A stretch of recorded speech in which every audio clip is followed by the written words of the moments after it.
Paroles de Conrad, 12 mai 1917. Alors que partout dans le monde on ne parlait que de la guerre mondiale, que de menaces de mort, Marie Bourque me donnait la vie. C'était aux îles de la Madeleine, là où à la fin du 18e siècle nombre d'Acadiens s'étaient réfugiés dans l'espoir d'améliorer leur sort. L'éloignement géographique et l'exploitation des terres exercées par le régime seigneurial ont imposé aux habitants de ces îles un style de vie unique. On y parle une langue savoureuse et le peuple qui y vit est remarquablement fier, vaillant et doté d'une détermination sans bornes. Grâce aux produits de la mer, de nombreux pêcheurs ont pu, malgré l'âpreté du climat et la pauvreté du sol, subvenir aux besoins de leur famille.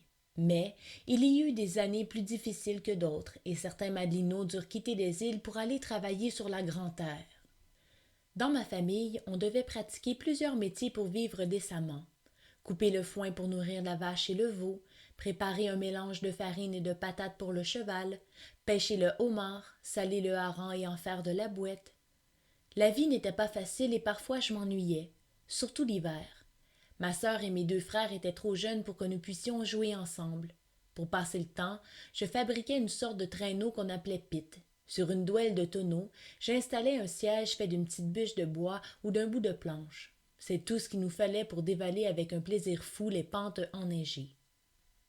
Aux îles, dès que la température s'adoucissait et que la fonte des glaces permettait de libérer les bateaux de leur carcan, la pêche pouvait débuter. C'est ainsi qu'au printemps 1931 commença mon apprentissage de pêcheur. Avec le petit voilier que papa avait réparé durant l'hiver, nous allions pêcher la morue et le maquereau.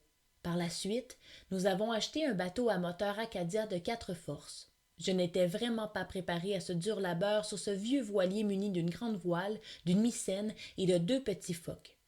En ce temps-là, on voguait au compas. On partait vers 3 heures du matin pour ne revenir qu'à la pénombre. Il n'y avait pas de congé, sauf le dimanche, jour où l'Église catholique interdisait le travail.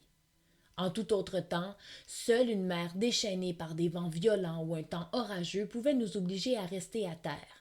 Bien des fois, malgré les intempéries et au risque de chavirer, nous prenions le large, car notre subsistance en dépendait. La vie des pêcheurs était difficile, mais celle des femmes ne l'était pas moins. Les journées étaient longues, commençant tôt à l'aurore et se terminant tard. Presque chaque soir, il fallait pétrir la pâte à pain avant d'aller dormir. L'électricité n'étant pas encore installée aux îles, les femmes devaient donc tout faire à la main. La lessive, les pâtisseries, les conserves pour l'hiver, le transport du charbon de la réserve à la maison.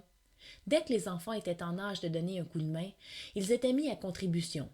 Papa disait souvent à la blague « Plus nous avons d'enfants, plus nous avons de la main-d'œuvre ». J'avais 22 ans quand je songeais à organiser ma vie ailleurs qu'aux îles. Même si de la maison nous avions une vue superbe sur la mer, l'autre rive m'attirait. Mais comment quitter ses racines, ses amis, ses parents et tout laisser derrière? Puis, pour aller où et pour faire quoi? J'étais décidée à partir des îles, mais je ne savais pas vraiment où aller et quoi faire. En 1939, quelques compagnons des îles et moi-même avons rempli les formulaires requis pour l'enrôlement volontaire dans la marine. La réponse tardant à venir, nous avons décidé de nous rendre à Québec. Le départ fut douloureux, mais animé de patriotisme débordant, je quittai mes parents et les îles de la Madeleine pour offrir mes services dans les forces armées. Nous étions 4 du même patelin, les frères Alex et Aurelius Bourque, ainsi que Joseph Leblanc et moi-même. Installé à l'arrière du traversier, le North Gaspé d'où je voyais les îles disparaître doucement à l'horizon, je me disais qu'il fallait désormais regarder en avant, ne plus penser qu'à notre vie militaire future. Pour les en convaincre, je criais alors à mes compagnons « Les îles, oubliez ça, les gars!